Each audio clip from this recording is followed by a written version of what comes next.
যারা এই যুবকদেরকে যারা এই যুবকদেরকে ধ্বংস করার জন্য তাদের সামনে রেখে দিয়েছিল ইনস্টাগ্রাম, ফেসবুক, ইউটিউব, সবকিছুই তারা রেখে দিয়েছিল, কিন্তু তারা কি পারবে এই যুবকদেরকে ধ্বংস করতে? না, তাদেরকে কি পড়া থেকে পিছিয়ে দিতে পারবে? তারা চেষ্টা করেছে। যদি এই যুবকদেরকে, এই বর্তমান প্রজন্মদেরকে ধ্বংস করতে পারি, তাহলে এই শাসন করার সুযোগ হবে, তাহলে এই দুর্নীতি বজায় রাখা সহজ হবে। কিন্তু এই ছাত্র সমাজ দেখিয়ে দিয়েছে, যেভাবে শ্রীলঙ্কায় গণ অভ্যুত্থান ঘটেছে, যেভাবে বাংলাদেশে গণ অভ্যুত্থান ঘটেছে, যেভাবে নেপালে গণ অভ্যুত্থান ঘটেছে, যেভাবে আফগানিস্তানে গণ অভ্যুত্থান ঘটেছে, ঠিক এই ছাত্রদের দ্বারাই এইসব গণ অভ্যুত্থান ঘটেছে। আর আজকে এই ছাত্রদেরকে ধ্বংস করার জন্য এক বড় প্ল্যান চলেছে, যে এদেরকে যদি শিক্ষার জায়গা থেকে একটু পিছিয়ে আনতে পারি, তাহলেই তো কাজ করার সুযোগ হবে। তাই তারা পাঠ্য বইয়ের মধ্যে স্রষ্টাকে বাদ দিয়ে মানবতা প্রতিষ্ঠা করতে চলেছে, অথচ স্রষ্টাই মানবতাকে সব থেকে বেশি গুরুত্ব দেয়। কিন্তু তারা এটাকে না বোঝার ফলে সমস্ত ধর্মকে তারা বাদ দিয়ে একটা নতুন ধর্ম এনে এই ছাত্রদেরকে ধ্বংস করা যাচ্ছে। হ্যাঁ, তোমাদেরকে ধ্বংস করা যাচ্ছে। কিভাবে? বলতে যাচ্ছে যে পৃথিবী আপনা আপনি সৃষ্টি হয়েছে। বাহ, খুব ভালো কথা। তুমি যখন বলছো ঠিক আছে মানলাম, কিন্তু আমি রাত্রে বেলা যাচ্ছি, ঠিক আছে, আমি কোনো এক ব্যক্তিকে রাতের অন্ধকারে কেউ নাই হত্যা করে দিলাম, ঠিক আছে, পুলিশ প্রশাসন সরকার কেউ জানতে পারলো না, তাহলে কি আমি বেঁচে গেলাম? যেহেতু পৃথিবীতে কেউ নাই, পৃথিবীতে আপনা আপনি সৃষ্টি হয়েছে, তাই না? আর আমাকে আর কে ধরবে? আমি তো বেশি গেলাম, আমি তো বড় লোক হয়ে গেলাম, আমি তো ধনী হয়ে গেলাম। এটাই কি না? স্রষ্টার কনসেপ্ট প্রতিটি বইয়ে থাকে, প্রতিটি বই দেখাতে হবে। তা নয় ক্লাস 1 থেকেই 12 অব্দি হরিদের পকেটে কি ছিল? গ্যাদার বই। এই যে পাঠ্য বই, জয়রাম মুখোপাধ্যায়, যেমন যিনি আমাদের মুখতার, তার সে কি করছিলেন? হুকো টানছিলেন, তামাক খাচ্ছিলেন। এটাই পাঠ্য বই আমাদের। কি অবস্থা শিক্ষার! যেখানে শিক্ষার কথা ছিল যে আমরা যদি কোনো ব্যক্তিকে সাহায্য করি, তাহলে স্রষ্টা আমাদেরকে এই উপকার দেবে। এই যে স্রষ্টার প্রতি যে কনসেপ্ট, এই ধারণা যদি জাগানো হতো আজকে, তাহলে বর্তমান প্রজন্ম এই ধ্বংসের পথে যেত না। কিন্তু এদেরকে তো কেউ শিক্ষিত করতে চায় না। এরা যদি শিক্ষিত হয়ে যায়, তাহলে তো গণ অভ্যুত্থান ঘটে যাবে, দুর্নীতি করা বন্ধ হয়ে যাবে, তাই না? তাই আমি বলি, তোমাদের সামনে অনেক কিছু ফাঁদ পেতে রেখেছে। আজকে কত ছেলে এই মোবাইলের ফাঁদে পড়ে, আজকে কত ছেলে এই মোবাইলের ফাঁদে পড়ে পড়াশোনা শেষ হয়ে গেছে। যাতে বড় স্বপ্ন ছিল ইঞ্জিনিয়ার, ডাক্তার, আলে, তারা আজকে ফ্রি ফায়ার, ইনস্টাগ্রাম এগুলো নিয়ে ব্যস্ত। কত ছেলে যারা আগে ঘন্টার ঘন্টা বই থেকে তাকিয়ে পড়তো, তারা আজকে 3 মিনিট বই থেকে তাকিয়ে পড়তে পারে। কি রে ভাই, সরকার যদি আমাদের উপকার চাইতো, তাহলে তুমি যখন মোবাইল তুলে দিচ্ছ, তখন তার পাশাপাশি সমস্ত খারাপ ওয়েবসাইটগুলো বন্ধ করো, সমস্ত খারাপ দিকগুলো বন্ধ করো। এর 5 বছর ছেলে সেও মন করে দেখতে পারে, 50 বছর দেখতে পারে। বাহ, তাহলে বর্তমান প্রজন্ম কোন দিকে যাবে? তাই আমি বলি, এমন শিক্ষা অর্জন করো যেন এই যে বর্তমান প্রজন্মকে ধ্বংস করা যে সমস্ত আজকে আসবাব জিনিসপত্র সবকিছু রেডি আছে, এই সবগুলোকে যেন তুমি লাইনে আনবে। তোমার এটাই লক্ষ্য হবে। বাস, জাস্ট ওদের পড়ার পদ্ধতিতে পড়ে নাও, ওদেরই সিলেবাসে পড়ে নাও, কিন্তু এমন জায়গায় গিয়ে সেখান থেকে তোমার পরিবর্তন। সো আজকে ক্লাস 12-এর তোমাদের সম্মিলিত জাতিপুঞ্জ যে চ্যাপ্টারটা আছে, এই চ্যাপ্টারের সচিবালয়, যে আমাদের সম্মিলিত জাতিপুঞ্জ, তার যে 6টি সংস্থা আছে, তার মধ্যে একটি হচ্ছে সচিবালয়। তার যে 6টি শাখা বা অঙ্গ আছে, তার মধ্যে একটি হচ্ছে কি সচিবালয়। ঠিক আছে, তোমরা পড়েছো সাধারণ সভা, নিরাপত্তা পরিষদ, এভাবে 6টি আছে। তার মধ্যে আজকে আমাদের আলোচনার বিষয় হচ্ছে সচিবালয়। বাকি সাধারণ সভা, নিরাপত্তা পরিষদ আলোচনা করা হয়ে গেছে, তো আমি ডেসক্রিপশনে সেটা লিঙ্ক দিয়ে দেবো। ওকে, চলো আজকে আমরা শুরু করি যে সচিবালয় গঠন কিভাবে হয়েছে।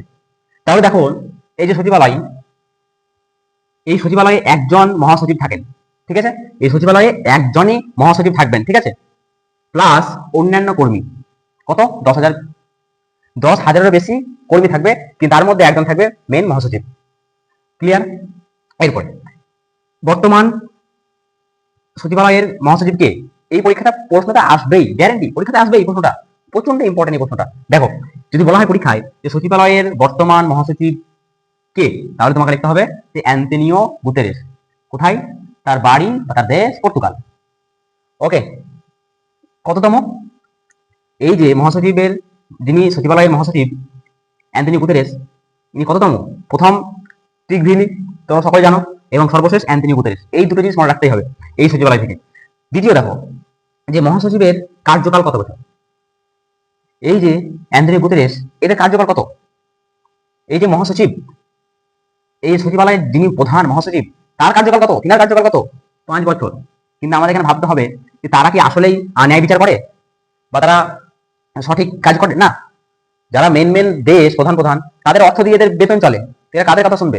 তোমরা বুঝতে পারছো, যদি প্যালেস্টাইনের অত্যাচারের জন্য, প্যালেস্টাইনের প্রতি যে আক্রমণ হচ্ছে, তারা যে না খেয়ে মরছে, তাদের শিক্ষা শিশু ধ্বংস হচ্ছে, এই বিল নিয়ে যদি কোনো দেশ দাঁড়ায় এবং যে 5টি স্থায়ী দেশ আছে তারা যদি একজনও ভিটো ক্ষমতা প্রয়োগ করে দেয়, তাহলে এই প্রস্তাব পুরো বাতিল হয়ে যাবে। তাহলে এইসব আন্তর্জাতিক সংস্থা আমাদের কি প্রয়োজন? কেন বলছে এগুলো? আমি ভাবছি যেখানে ভিটো ক্ষমতা প্রয়োগ করে একটা দেশের শিশু শিক্ষা, তাদের যে না খেয়ে তারা মরছে, রাতে রাত হয়ে গেলে বোমাবর্ষণ হচ্ছে, আর সেখানে যদি কোনো প্রস্তাব নিয়ে যায় এই জিনিসটা বন্ধ করার জন্য, তাহলে এরা কি বলবে? বলে আমরা সন্ত্রাস থেকে খুঁজে খুঁজে মারছি। বাহ!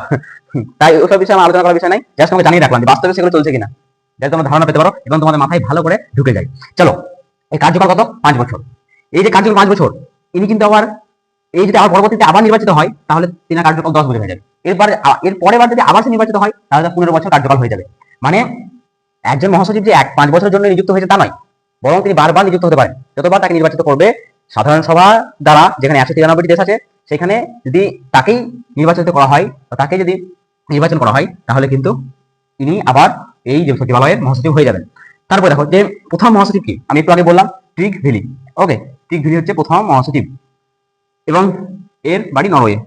ঠিক আছে। নিয়োগ, কিভাবে নিয়োগ করা হয় এই সচিবালয়ের মহাসচিবকে?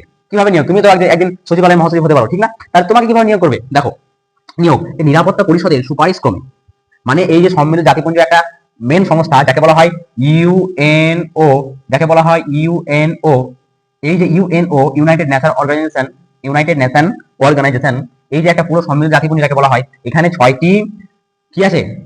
6টি সংস্থা আছে। একটি হচ্ছে সাধারণ সভা, সাধারণ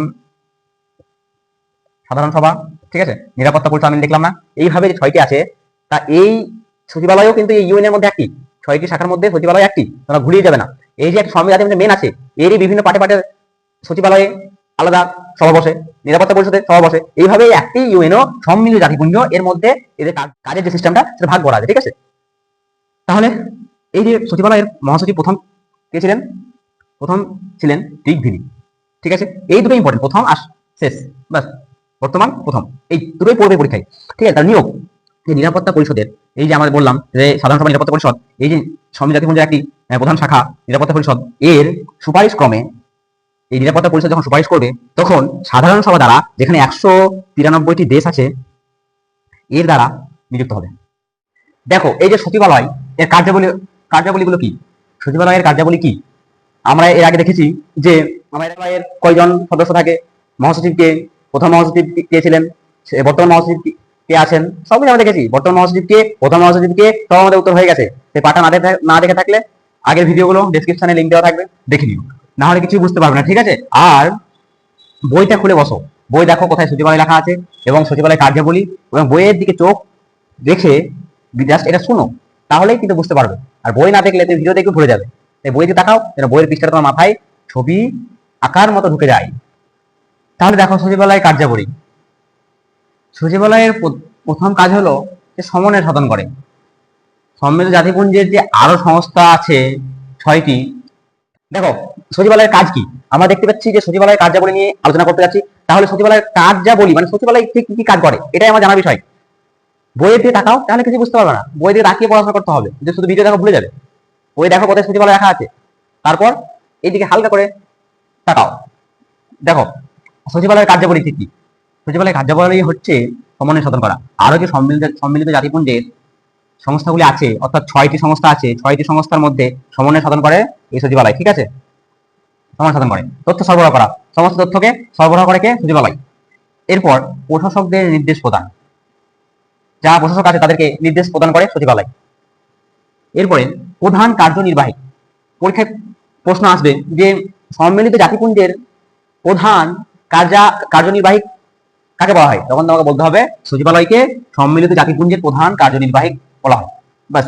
প্রতিবেদন প্রেরণ করে, তৃতীয় কাজ কি? প্রতিবেদন প্রেরণ। চতুর্থ কাজ তথ্য সংক্রান্ত কাজ, সমস্ত তথ্য কোন জায়গায় কতটা সরবরাহ করতে পারলো, কতটা সফল হতে পারলো, সেখানে কতটা উপকার পেলো, এই যে তথ্যগুলো সব তথ্য সংক্রান্ত কাজ এই সচিবালয় করে। এরপরে আমাদের আলোচনার বিষয় হচ্ছে বিশেষ সংস্থা, ইউনিসেফ, WHO, ঠিক আছে, ইউনেস্কো, এগুলো World Health Organisation, United Nation, Education, Scientific, Cultural Organisation, এই যে সবগুলো আছে এগুলো নিয়ে আমরা আলোচনা করবো পরে।